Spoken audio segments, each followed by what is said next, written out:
Welcome, خوش آمدید۔ مسیح یسوع میں آپ سب کی سلامتی ہو۔ متی کی انجیل 20واں باب، پاکستان انگوروں کے باغ میں مزدور۔ کیونکہ آسمان کی بادشاہی اس گھر کے مالک کے مانند ہے جو سویرے نکلا تاکہ اپنے پاکستان میں مزدور لگائے، اور اس نے مزدوروں سے 1 دینار روز ٹھہرا کر انہیں اپنے پاکستان میں بھیج دیا۔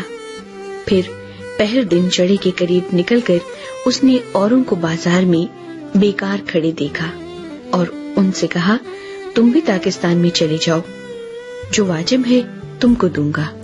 پس وہ چلے گئے۔ پھر اس نے دوپہر اور تیسرے پہر کے قریب نکل کر ویسا ہی کیا، اور کوئی 1 گھنٹہ دن رہے، پھر نکل کر اوروں کو کھڑے پایا اور ان سے کہا، تم کیوں یہاں تمام دن بیکار کھڑے رہے؟ انہوں نے اس سے کہا، اس لیے کہ کسی نے ہم کو مزدوری پر نہیں لگایا۔ اس نے ان سے کہا، تم بھی پاکستان میں چلے جاؤ۔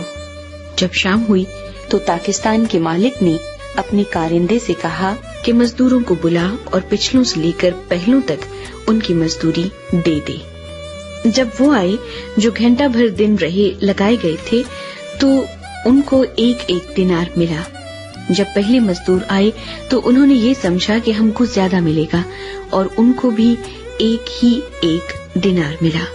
جب ملا تو گھر کے مالک سے یہ کہہ کر شکایت کرنے لگے کہ ان پچھلوں نے 1 ہی گھنٹہ کام کیا ہے اور تو نے ان کو ہمارے برابر کر دیا جنہوں نے دن بھر کا بوجھ اٹھایا اور سخت دھوپ سہی۔ اس نے جواب دے کر ان میں سے ایک سے کہا، میاں، میں تیرے ساتھ بے انصافی نہیں کرتا۔ کیا تیرا مجھ سے 1 دینار نہیں ٹھہرا تھا؟ جو تیرا ہے اٹھا لے اور چلا جا۔ میری مرضی یہ ہے کہ جتنا تجھے دیتا ہوں اس پچھلے کو بھی اتنا ہی دوں۔ کیا مجھے روا نہیں کہ اپنے مال سے جو چاہوں سو کروں؟ یا تو اس لیے کہ میں نیک ہوں بری نظر سے دیکھتا ہے؟ اسی طرح آخر اول ہو جائیں گے اور اول آخر۔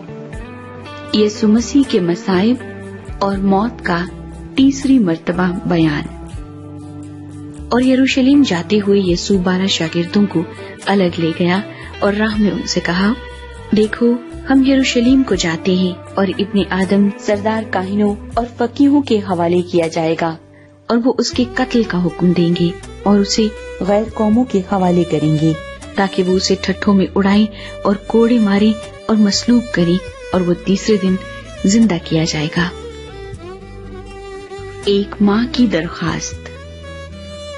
اس وقت زبدی کے بیٹوں کی ماں نے اپنے بیٹوں کے ساتھ اس کے سامنے آ کر سجدہ کیا اور اس سے کچھ عرض کرنے لگی۔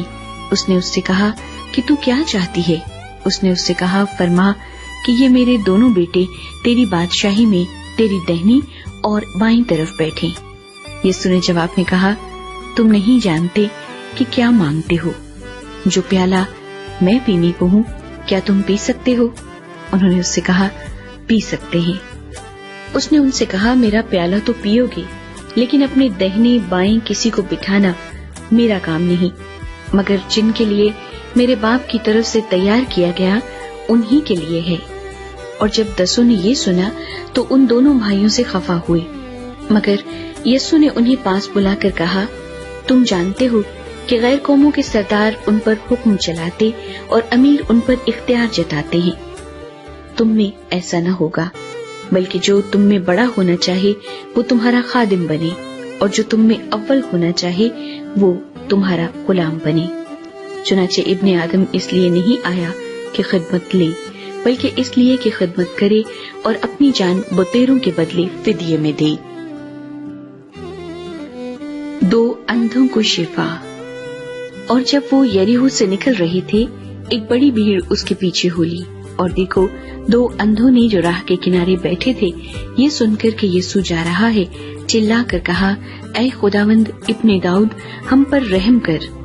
لوگوں نے انہیں ڈانٹا کہ چپ رہیں، لیکن وہ اور بھی چلا کر کہنے لگے، اے خداوند ابن داؤد ہم پر رحم کر۔ یسوع نے کھڑے ہو کر انہیں بلایا اور کہا، تم کیا چاہتے ہو کہ میں تمہارے لیے کروں؟ انہوں نے اس سے کہا، اے خداوند یہ کہ ہماری آنکھیں کھل جائیں۔ یسوع کو ترس آیا اور اس نے ان کی آنکھوں کو چھوا اور وہ فوراً بینا ہو گئے اور اس کے پیچھے ہو لیے۔ آمین۔ اگر آپ کو ویڈیو پسند آتی ہے تو لائک کے بٹن پر ضرور کلک کریں۔ خداوند کا زندگی بخش کلام ہم سب کے لیے برکت کا باعث ہو، آمین۔